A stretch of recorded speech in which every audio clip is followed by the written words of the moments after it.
In the last video, we covered the inherent velocity. Now we will cover the other velocity, that is if you type the velocity. We have covered all these. We have left this vortex velocity here, so I'll just use it. So for the vortex velocity, if I just turn this off and we have this sphere, and instead of this, let's take the torus. We have this torus. Okay. So now if I turn this on, particle moving on that torus, because we have the vortex velocity, we can increase it, it will move faster.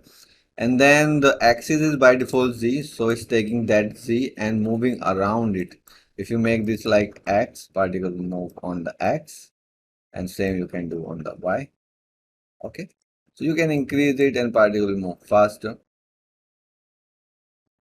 Then we have the radius influence. So let me make the shape planar. Okay, so basically if I turn this off, we have this planar and particle velocity, vortex velocity applying on all the particles.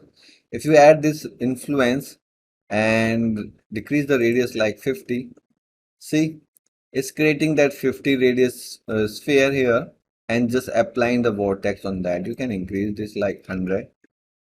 See, and this is the fall off. It's making that smoother from here. If you make this like 0, you see, in that radius particle moving very fast, but outside the radius is stopping very see, it is like stopping on the very next unit. So you can increase it like making 50 or 20. See, if I make like 2, it is fading, it is merging that radius in this. So particle very smoothly start moving from here to here. So it has these options. So I hope that is clear. You can also put it here in initial and fix it. Okay, and decrease this.